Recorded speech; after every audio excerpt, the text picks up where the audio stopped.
Hey, and welcome. Today I have an amazing guest that I'm looking forward to introducing you to. And we're going to be talking about being in this kind of weird in-between place when you're a job seeker and a lot of other times in life as well. I'm going to let Nicklas tell a bit about himself in just a second. Before we dive into that, though, remember to just like and subscribe. That way we can reach even more people with all of this amazing content that we're going to give you in this interview. And I'm saying that even without having made the interview yet. I'm just really excited for you, Nicklas, to be here because we had this amazing conversation when I met you. And yeah, you are the CEO and founder of Beyond Talents, and you are international keynote speaker as well. So I'm also very excited to have you here, if you can't tell. I can. and I'm also very excited, Diana. And thank you so much for inviting me on as a guest. And also thank you to Leo, Yeah. because I do believe that it was him who recommended me. So we have to give him some kudos as well. Definitely. Yeah. And it was, if you don't know who Leo is, then watch the last interview I posted on the channel because that was with him and about talents. And that was also amazing. He's really smart. So yeah, for sure. But Nicklas, back to you. Let's hear a bit about who are you, what have gotten you to where you are today. You're like, have this Beyond Talents. What is that? Tell us all the things. Okay. I'll make it short because this is not about me, but so I was brought up in sports psychology. So I played badminton and I thought that I was going to be the next world champion. I got an injury when I was 18 years old, and I decided that, I wanted to become a sports psychologist so I could work with other athletes. So I went to the university and got my master's degree in sports science and psychology. I did some scientific research in applied sports psychology and also talent development environments. Got to work with some of the best athletes we have in Denmark, in Team Denmark, our elite sports organization. And then, actually by coincidence, I had like a series of workshops with one of our sponsors, an IT company called eBox. Most Danish people know them because it's where we get our like digital posts from the governmental institutions. I became an HR manager there.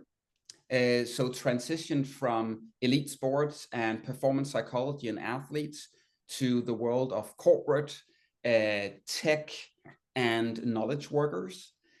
I then became a partner at Innoflow, an HR tech startup, where we wanted to replace resume screening with anonymized cases.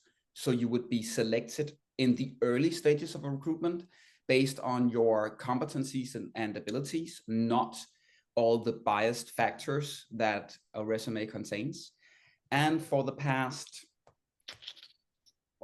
3 years, I have had my own company. It started with me being me.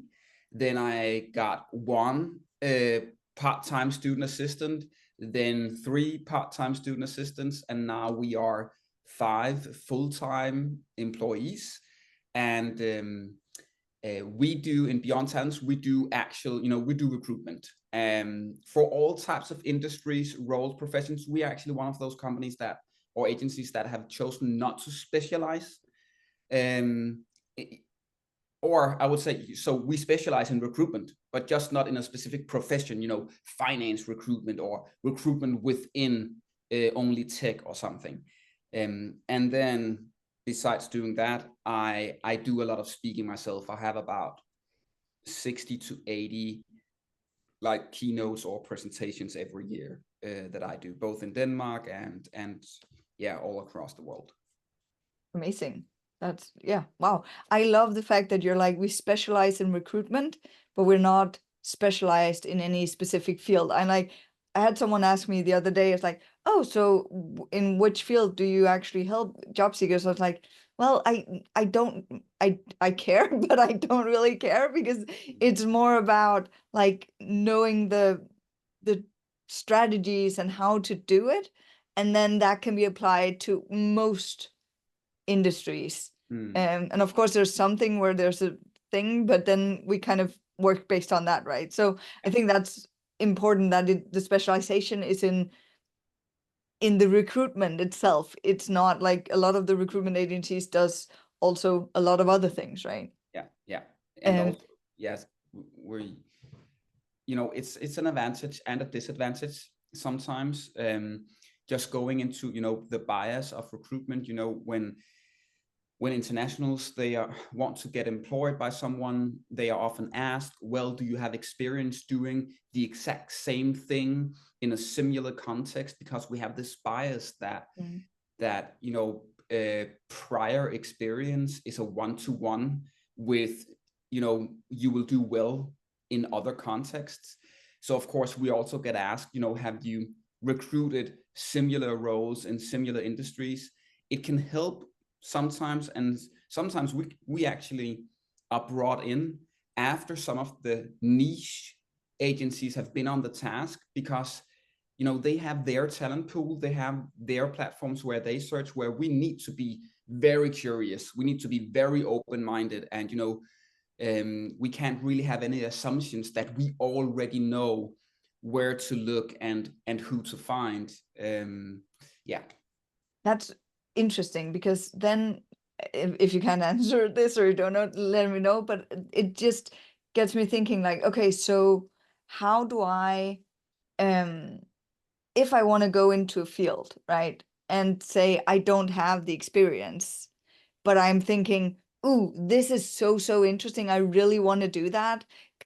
I'm kind of drawing the parallel to what you're just saying, right? So, but if I look at this as a job seeker, how do I convince you as a recruiter or the HR people that I'm worth at least giving an interview? Yeah. So this is actually why I was so, interested in this case or work sample approach to recruitment, because you get to show how you would solve the actual job, the actual tasks, and not just, recite your prior experience. And this is actually, and we have some kind of a paradox right now when helping job seekers make a change in industry, even sometimes just making a change, staying in the same industry, but changing the seniority. A lot of people also get, they are evaluated on, at which level have you operated on. And if you have been a senior manager and you applied for an individual contributor role, you are often deselected. What you can do, if it's very early on, you can actually put a text box at the very top of your resume, where you actually use it as kind of a mini cover letter. So it's where you translate, how I will use my experience for X job, and then you actually just write a few paraphrases on, based on my experience with my strengths are, the way I will utilize them, and the way it will play to my strengths or my advantage is like this. And again, you don't have to make like a cover letter. It's actually just a text box where you you help the reader, in this case the hiring manager or the recruiter, the talent acquisition specialist if it's internally, you help them by translating your prior experience to how you will adapt, or how you will utilize that in a future job role. The only disadvantage in that is it's not very scalable, because you will need to do this for every role. But if everything else in your resume is generic, so if you just keep everything else as the same, then it's only the text box that you need to change. Ooh. I love the text box advice. That's why I call it a profile text.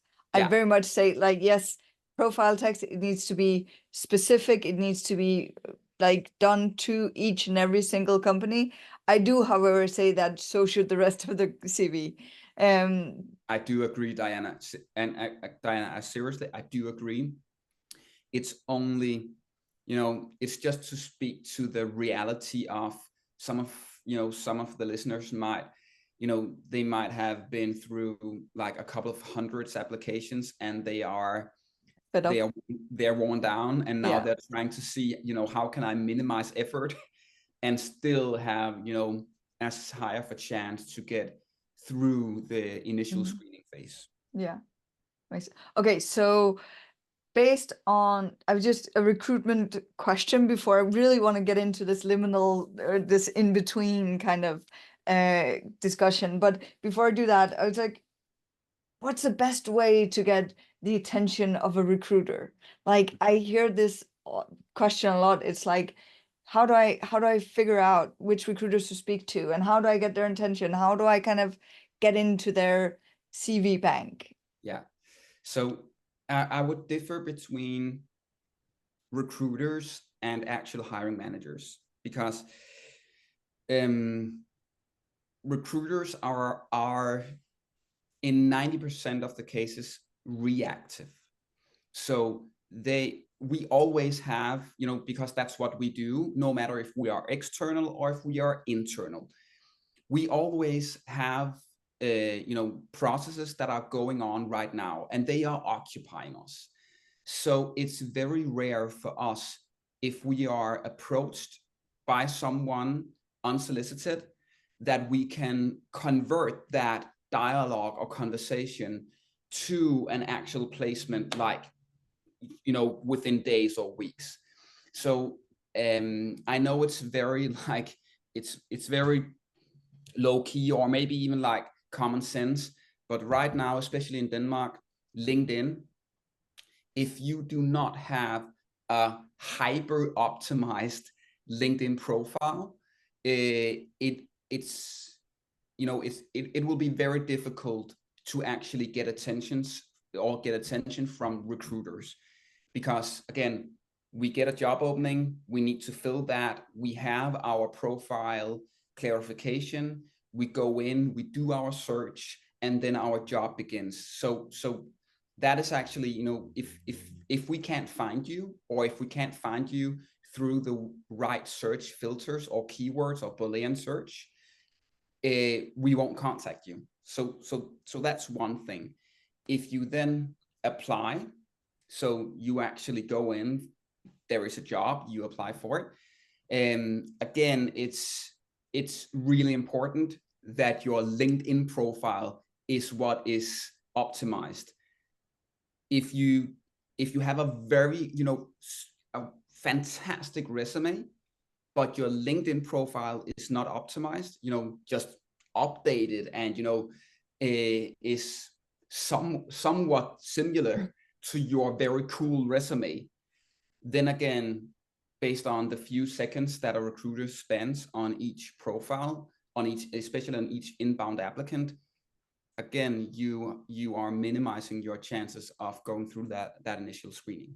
Mm-hmm. Now, hiring managers, that's something else, because they rarely know exactly when the need is for an additional hire, and if they can not use a recruiter, and this is both not use someone like us, but even not use an internal recruiter, because they know they have someone, they've just had a coffee with that person, then that's like the best hire for them. They can get someone in, it's fast. Let's just face it, like the majority of managers out there, they know that hiring is one of the most important things, but when it comes to what they want to spend their time doing, they really don't that. It really, like, can't you just freaking be there when I need you, like the perfect person, and already trained also. Of course, like, and you should live nearby, and you should, whatever. So So if you want to have, or if you want to get the attention of recruiters, your LinkedIn profile, that is the most important thing. Of course, if you then also apply for jobs, that's really good, but the LinkedIn profile is still very important. When it's hiring managers, it's the networking. Coffee meetings.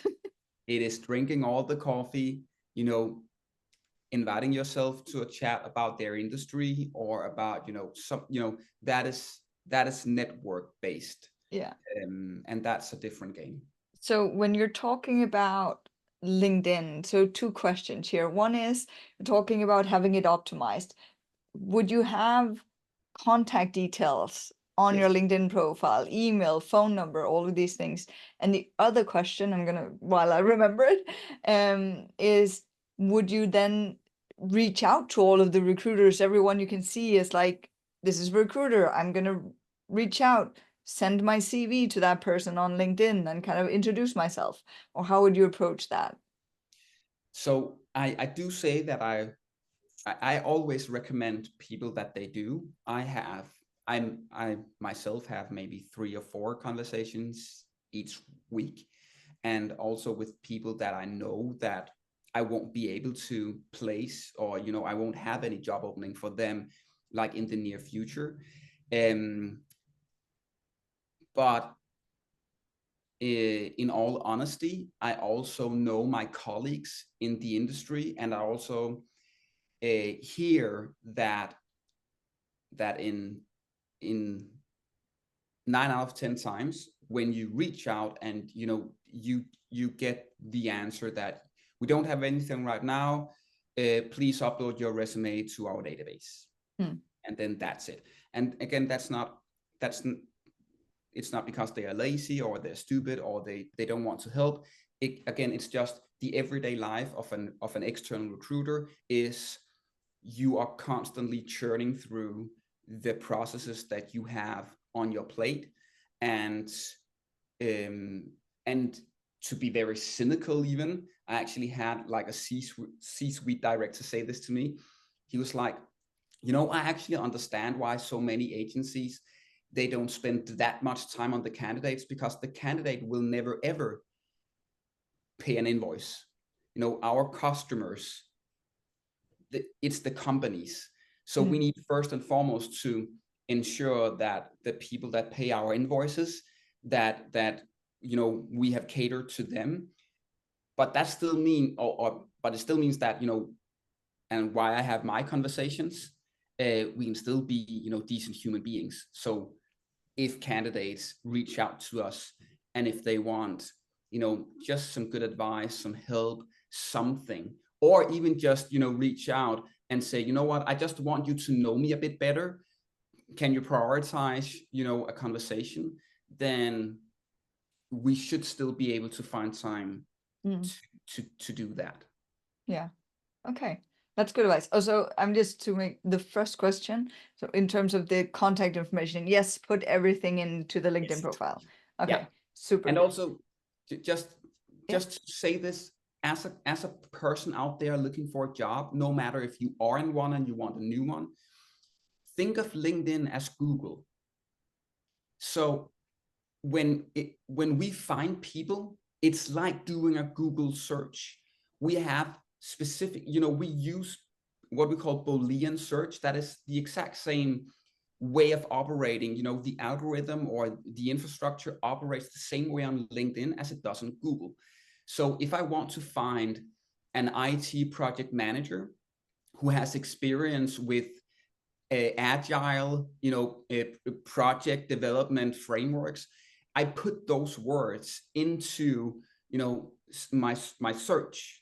So you should actually, as a candidate, you should think, okay, what words do I want to be found with? And then as many times as possible and as many places as possible in your LinkedIn profile, you should have those words. And just again, so yeah, so reverse engineering. Okay, I want someone to find me at some point, or even if I only apply for jobs and I'm not headhunted, then you still have to think about the recruiter or even the hiring manager as Google. So the eyes, they do the fast screening, and what they look for is keywords. The eyes are looking for confirmation that this person is a relevant profile, and therefore we look for job titles, we look for frameworks, we look for whatever. So again, just really think about how can I like visually optimize, and specifically with the words I use, how can I ensure that I get found or get confirmed through the right keywords. That's also why it's a good idea to use synonyms, like because people use different words for the same thing. And if you're like, ooh, I'm very good at communication, then like, okay, what types of communication are we talking about? So that you have multiple multiple chances of getting found, right? Depending on who's searching, but also different kind of words, different things they're looking for. Yeah, Yeah. exactly. Amazing. And even, okay. Yeah. And even just, if you are changing industry, and that your resume, so your prior experience, you cannot in any way possible without lying put in the words that you want to be found with, then you do it in your title and you do it in your bio. So that is where you say, former software developer, a future project manager, and then you use your profile text to ensure that you put in the words and the description that is pointing into the future. If you know that all your prior experience, I have a lot of candidates that when I reach out to them, or leads, if we call it that I find them based on what they have done, not what they want to do. And that's because everything they have put into their LinkedIn profile is just a one-to-one copy of their resume. They haven't converted it into what do I want to do in the future. This is sweet music to my ears, because this is what I'm trying to teach people whenever I teach about CVs and LinkedIn. It's like, think of what is it that you want to be doing? How is it that you can help the company that you want to be working in going forward? It doesn't really matter. I'm quoting this. It doesn't really matter what you have been doing. Of course it does, but you want to make it like you want to describe it in a way that makes sense for what you want to be doing going forward, because that's what's important, right? Both for you and for the company. Exactly. So thank you for that. I really appreciate that you're saying that. Okay, so liminal facing and faces, and like, okay, so the reason when we spoke together, we were like going back and forth and like getting to know each other a bit and being like, okay, so what, because I was like, this is amazing. You seem like a great person, and how can we kind of make this as valuable as possible for the people looking here? And you were like, what about liminal phases? And I was like, ooh, yes, I did my master thesis on that. That's amazing. It's such an interesting concept. So to start us off, can you tell us, because I just in between and liminal and all of that, can you just like tell us what is it? And then we can kind of go into why is this important as a job seeker and as someone who is looking to maybe move to Denmark and maybe bring a spouse with them because they got a job, or however kind of that concept is. But let's like start with the framework of what is this? Yeah. So I think the reason why we spoke about it was because and this is not to make the comparison of job seekers and athletes, but it's just to say that again in sports, it's like common sense for us that we need to be sure that the transition, from one step to another step, the step you are at and the step you're going to, of course, those are important, but it's actually the movement in itself that requires what we call transitional skills, and also requires a transitional awareness. What will I be going through? What do I need to leave behind? What do I need to add to my competencies or knowledge, or even, what do I need to learn about the next step where I'm going? and really bridging, bridging the past and the future in that movement, in that transitional movement. And that is, that's something that we actually, especially in job search and in recruitment, we talk about people as, they are either out of a job, so they don't have, or they are in a current job but want to change. And then we talk about, as we just did, how can you land in the new job? And then for some reason, we actually often expect that if you are then employed, well, then a pre and onboarding process starts, and that is entirely up to the company. That is the company's responsibility. So you could act, or you could and should actually just as an individual, you should just lean back. Now, the very important part of being a job seeker, and also, preparing for a transition, especially a transition from not being in Denmark to being in Denmark, is the mental preparation, not only the practical preparation, because of course that is very important, but the preparation of where, what will hit me in the face. How do I ensure that before I get there, I am mentally prepared, I'm practically prepared? And how can I ensure that I have the supportive network so they can help me prepare? Because I cannot prepare for something I don't know. So if I'm limited in my knowledge of the next job, the company I'm going to, or the country, then my preparation will be limited. So how can I also ensure that I have the right people, at my ringside, to make sure that they can support me with the knowledge I need, with the help I need when I need it. So yeah, and I have many words on this, but this is just, for me, it's just something that is totally underrated. That is, how can I, as an individual, how can I spend as much time preparing for the transition to Denmark or the transition to a new job as I spent just trying to get there? It's not the same thing to focus entirely on how do I land the job, and then focusing on what do I actually do when I then at some point have to, move mentally there, or make the transition as a human being, and even make the transition maybe even with a family, or, only a partner or whatever. What are your thoughts on that, Diana? I'm thinking, so how do we do this? Like, it's because for me, when I'm saying, and I think I use the word liminal, right? And I to be honest, when I did my master thesis, it took me quite a while to figure out what the beep is that, because it wasn't really described anywhere, and I hadn't met the word anywhere before that. So that was insane. But basically what we're describing is, so like you're saying, going from one point to the other point, then the liminal phase is the phase in between, where you're kind of sometimes feeling a bit lost, because you're going from something into something you don't know yet. And you're kind of like, it's this thing that, like, you're never really there either, because you're always somewhere, right? So it's a bit confusing. But if we're looking into, like, okay, we are moving to Denmark, let's make this as a kind of a play. I'm gonna say that's not what I mean, but we have a family.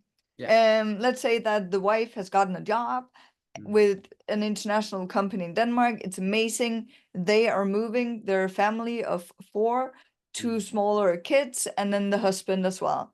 The husband does not have a job in Denmark yet. So there's 2 steps in this, right? Like you're saying, the one thing is the preparation phase from kind of deciding, hey, we're gonna move, to the actual move. Where I want to really dive in, and that's just because if you have some good things on advice on that part as well, it's amazing. But for me, what's really interesting is what about when they're here? Because the wife who has the job and is starting her new life and her new network and her new job is pretty set, right? There, she usually knows what's going to happen and all of these things. But the husband then, that does not have a job, comes and maybe spends a bit of time getting the kids settled in and all of that. But then we're in this like, what now phase. Exactly.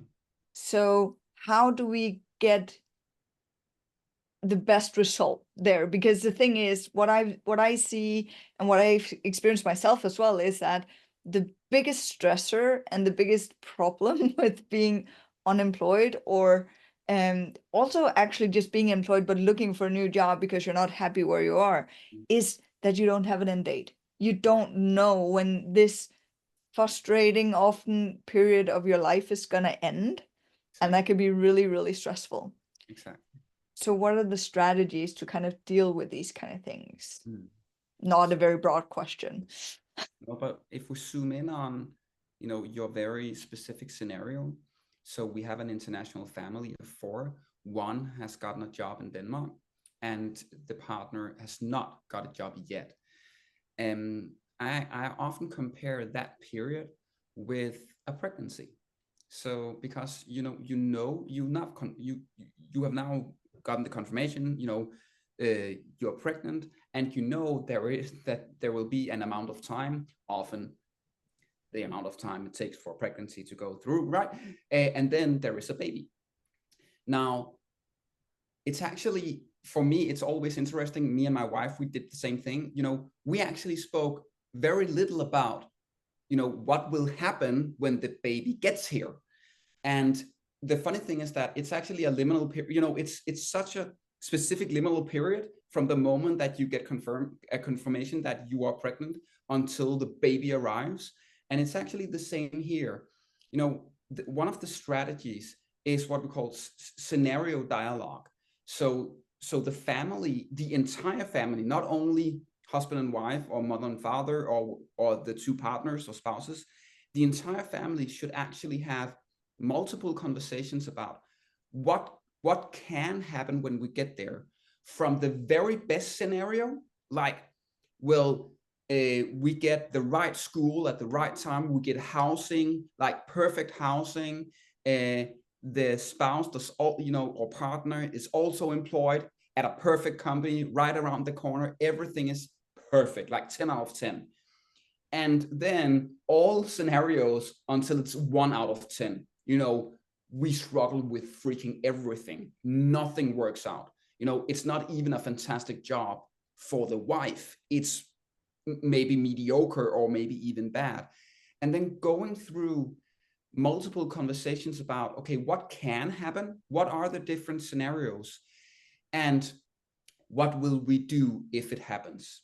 So you actually have like game plans for everything from worst case to best case.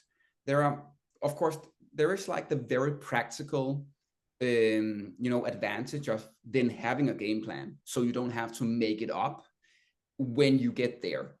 But the other thing is also, you have just having those conversations will actually ensure that you bring in the perspectives that one person, and oftentimes the person who gets the job, they're just focused on the job. They are focused on, it's perfect, I've landed this, I'm already starting my pre and onboarding, and suddenly you forget having the conversations with your family, and you forget bringing in the perspectives of the family. And even, if you do, you often, as the person who is employed or has gotten the job, you get a bit annoyed with your family now being gloomy and negative because they are bringing up the challenges and the things they don't like. So in a fewer words, scenario dialogue from worst to best case, with the perspective from all the family members, and a game plan for each scenario. So it's both okay for each individual to speak their mind. It's okay. You make it okay for each member of the family to say, you know, what their worst and best case scenario looks like and what would help them if we, you know, if we suddenly are in that scenario. And you can then make a game plan that the entire family is now okay with.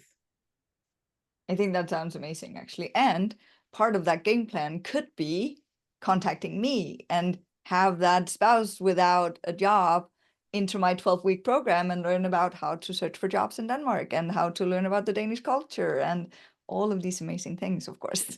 Yeah, but the Diana, it's actually, it's so important what you say, because now, not to make this about couples counseling and so on, but we need to understand that in many marriages, we expect that the partners, the spouses, they have the capacity to support each other. But in the scenario we just spoke about, one person is going through a dramatic change. They will spend all their capacity learning new colleagues, you know, learning to getting to know new colleagues, a new manager. They want to perform. They need to know, you know, get to know a different, you know, national culture and so on. So their capacity is limited. They should actually be focusing on themselves. The other spouse or the other partner is scared shitless that they will not get a job. You know, they have a lot of identity at stake in terms of, you know, will I get a job? Do I get a network? You know, do I get to know people? Can I learn the language? What will happen with me? So they are at limited capacity. So it's actually, it's also to have the conversation in the family that, you know what, we will actually all be going through dramatic changes that will take up a lot of mental energy. It will make it harder for us to be the most supportive, most constructive people we can be towards each other. So we might, or not might, we should get some help.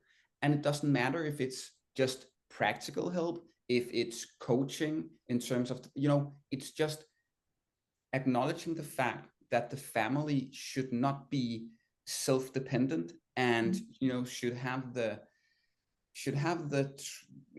courage to reach out to someone that can then support them in the transition. I think that makes perfect sense. And also when I think of it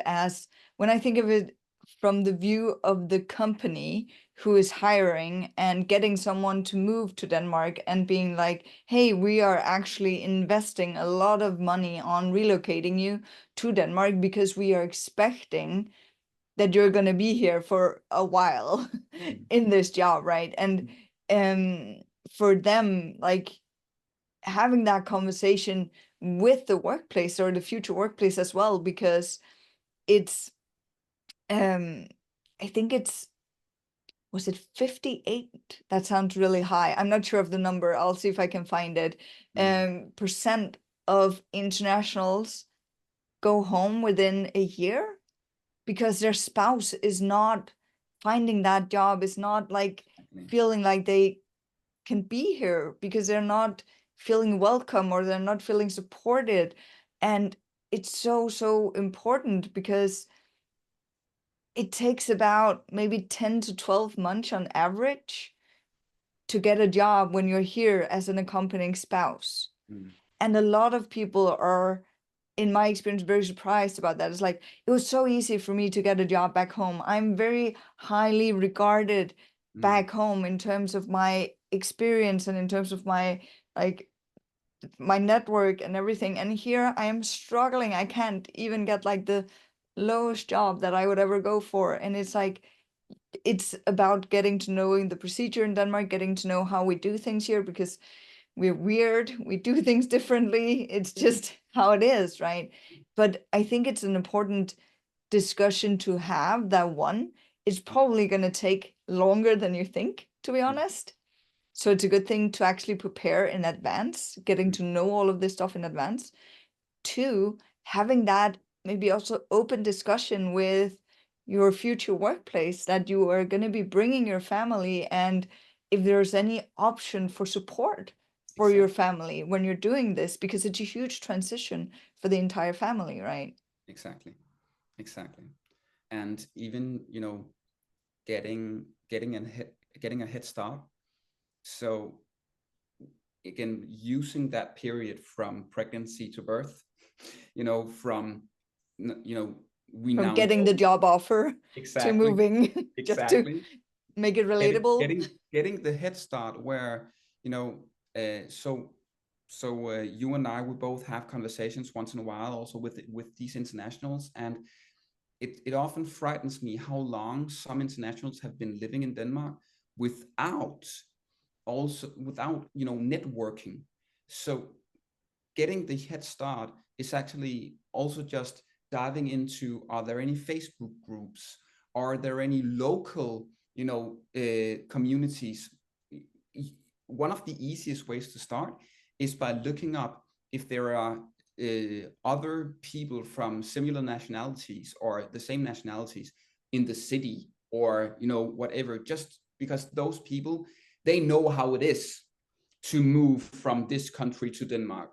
Mm. So they are often really, positive in terms of opening their door and welcoming, newcomers. So it's just, again, it's using the time correctly, Yeah. having the scenario dialogue, preparing mentally, also preparing practically, and already before you move, doing the research. Who can help us?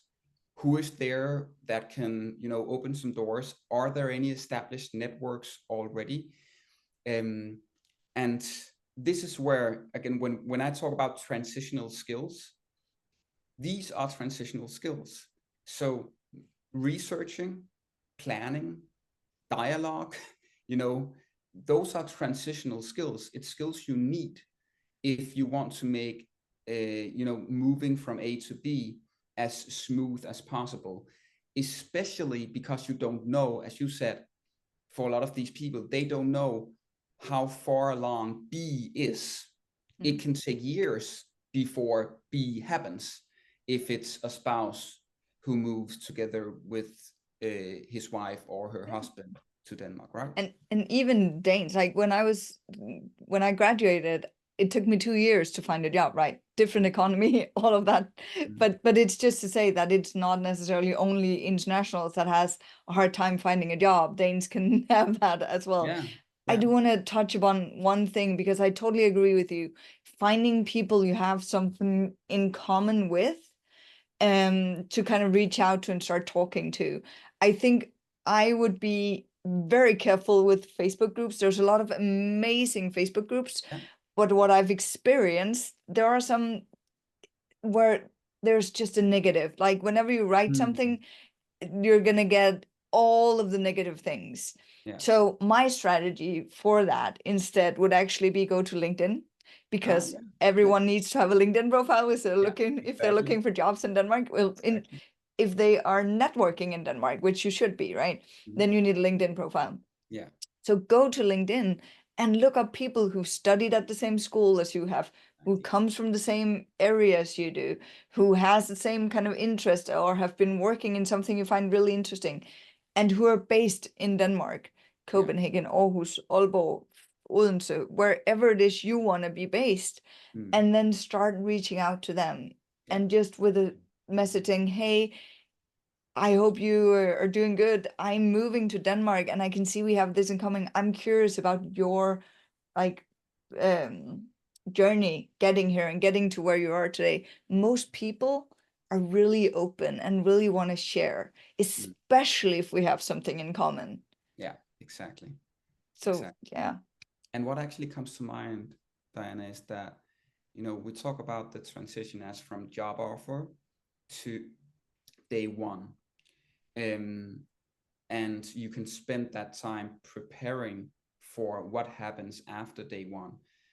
But one thing that is really important is that both, those two stages, so job offer to day one and from day one and onwards, that you have a conversation about or around, how do I ensure that the first phase will be meaningful no matter what happens. And meaningful is a pretty important word in this, because it cannot always be joyful. It cannot always be comfortable, because again, we don't know if, we don't know if we succeed Mm. with some of the things or strategies uh, we would like to use to, again, gain network or whatever. And again, in this scenario dialogue, actually having the same thing, especially in the worst case scenarios, or Mm. just the worst scenarios, speaking about, okay, but if that happens, how can we still make it as meaningful as possible? So again, we do this in sports as well, right? We visualize, meeting a challenge, or getting faced with a challenge and then overcoming it, and sometimes even having to accept the fact that sometimes a challenge cannot be overcome. So it's not about fixing the challenge, it's about having the right mentality, having the right attitude during the adversity. Mm. um, and then that in itself is pretty tricky, right? If you have a spouse who has been unemployed for 12 months and you're just flying away, it's going well, it's difficult being in Denmark, but it's also okay. And, it's a pretty cool company you've landed in, and your kids are doing okay because you found a somewhat right school, then if you haven't had the conversation about what do we do if it doesn't turn out well, what do we do if it takes us months, for you to get there? What is a good plan B? What is a good plan C?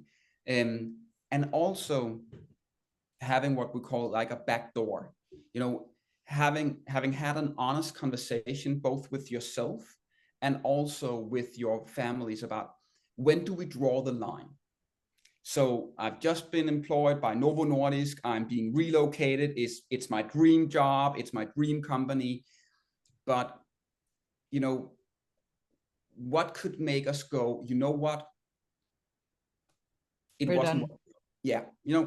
Let's pack up our things and go back home again. So everyone knows that, we are not to endure, hardship indefinitely just because mommy just got a job in Denmark or daddy just got a job in Denmark. Also having that conversation around, what, we do have a back door if it doesn't turn out well. Mm. I think that's a great idea, actually, to have that conversation in advance. And like, maybe even having this, again, I keep going back to the employer here. And I know this like might seem weird, because it's like, but the companies knows that this is an issue, right? They're the one hiring the internationals, and they're also the ones losing the internationals when they end up going home because things didn't work out. So Yeah. actually having like a discussion with your new employer saying, okay, so do you have any help? Can we do something here to make sure that my family is also going to thrive when we get here? How do we do this? And another thing, that in terms of this whole like preparing for moving, look into, of course, the job search, but I think the network is even more important sometimes, Yeah. at least in the beginning, because there's Yeah. such a huge part of being happy where we are is also having people around us Mm.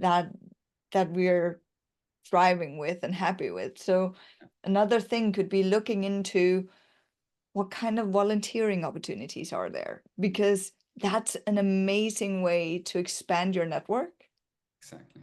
And then finding those things that could maybe give you some skills, that could maybe give you some connections into what you actually want to be working with.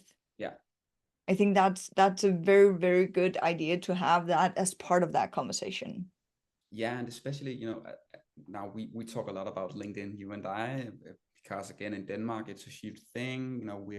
We're one of the countries where the largest amount of knowledge workers have adapted LinkedIn. But also, getting some coaching as the spouse who's lacking a job, getting some coaching on, can you actually use personal branding, as a thing in itself? Can you write a LinkedIn post each day around the stuff you know about? So, so that you are, you occur in the feed of someone. Someone can, you can then get some likes, you can get some shares, you can get some comments. And this is a thing where this is an assumption I have. So I don't have any data. My assumption is that specific personality types, or even people brought up in specific cultural environments, they will be holding back in terms of being very verbal and, out there on LinkedIn. But again, LinkedIn is still, it's a social media, but it's a social media with a job market twist. So you are still, you are a merchandise that is on display. So if you want people to see you, again and again, and want to, you want to get some awareness, and you want to, get people to know who you are and what you stand for, it can help you doing this. And again, the very cool thing is you can talk, again, being in the transition, you can talk more about where you're going, instead of relying on people finding you, and then the only thing they can do is looking at where you've been. So you want to control that narrative. It can also, there is a psychological factor in it in terms of empowering yourself, having the feeling that you are doing something proactively to increase your chances of actually going where you want to go. That in itself can create a sense of purpose and a sense of meaning when you wake up, instead of waking up and then, applying for the jobs you have to apply for, and then, crossing your fingers that one of your applications go through. Yeah. You And were I happy think about that. I'm like, it's amazing. I love you. This is so good. Because I am so much of a LinkedIn advocate, and I think it is so important. And also, by being more active on LinkedIn, we show up higher in the search results, right? Because of course, LinkedIn want us to kind of be active and use their platform, so they're going to reward that. Exactly. And but one of the things I meet the most when I teach about LinkedIn is, but Diana, I don't want to post. It's like, it's not really me. I'm like, oh, I feel uncomfortable. And I get that. I don't really get that but because that is so not me. But I hear you, and my, like, a bit of a cheat code here. And I'm not saying don't post things. I really want you to be to be a mix, instead of just like not posting, but commenting, like valuable comments on other people's posts where you're showing your expertise and showing that you know something about the things that you want to be working with, is so valuable. You will show up more when you comment on a lot of people's things than you will by posting your own things. Yeah. And it's like, it's this little like secret about, like, remember to comment, not just post, but the best strategy is a mix. Yeah, exactly. I'm so excited. Yay. Is there anything else we have? We're like almost at the end now, and like time has just flown by. Is there anything where you're like, Diana, this I really think we haven't spoken about, and I think it's so important?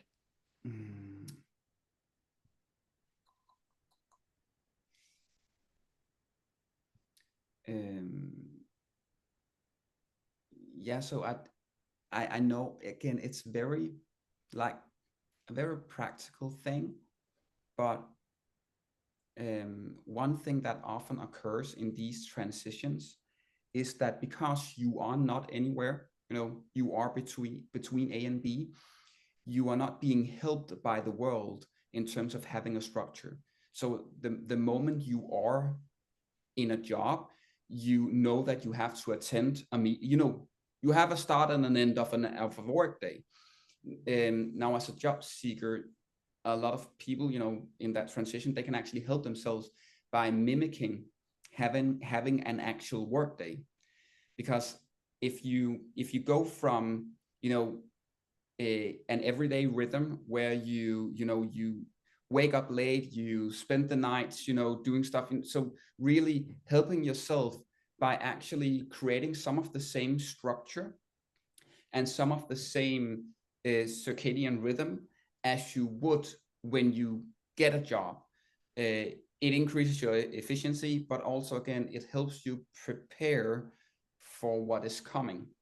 And sometimes we do see job seekers that, because they have this freedom of not being tied down to a specific meeting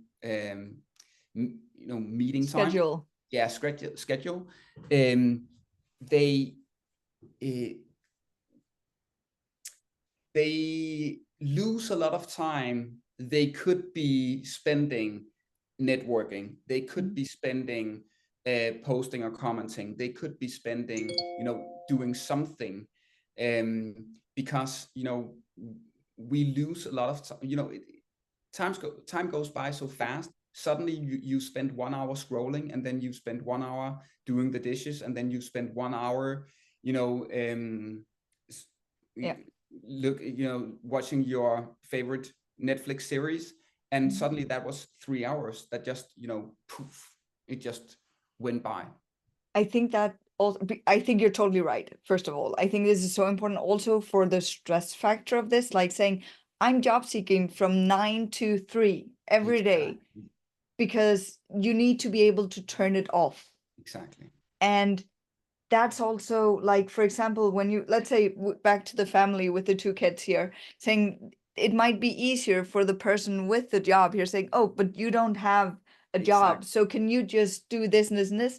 And especially if you then are, I would say, in a Danish context, it's like, oh, can you take care of my kid because we have something interesting to do today, so, and you don't have a job anyway, or can we so everybody else also kind of draws out your time because they feel like you don't do anything. And job seeking is a freaking hard job. It is.